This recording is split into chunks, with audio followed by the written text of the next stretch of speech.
What is going on, Falafel Jr.? I hope you have escaped week 6 unscathed. We've got a bunch of injuries popping up as of today, so I hope you are well equipped and prepared to deal with those.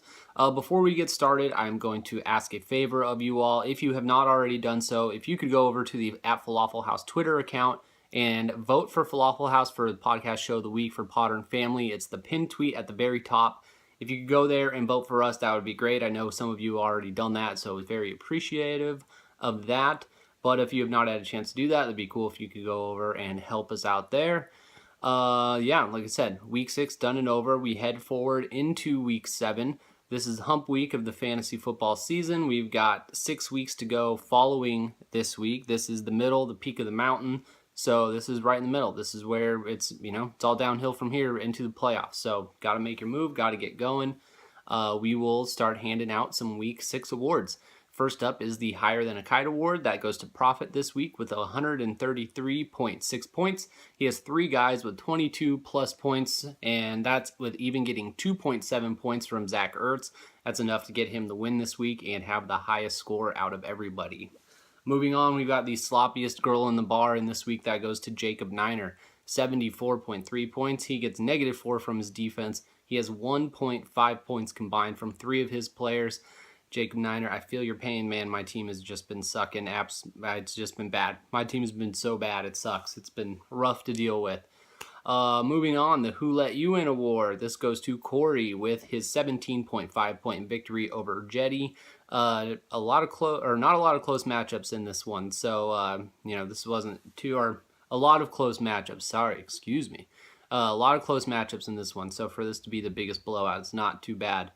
The Baddest Bench award goes to Hoog with 96.8 points on his bench. He had Spencer Ware and Jay Ajayi down there. The funny part about that is, he started Jamal Charles and Arian Foster, the opposite pieces to those backfields. And, had he just made one of those opposite choices, he would have been able to pull off the win there. So a little rough roll of the dice.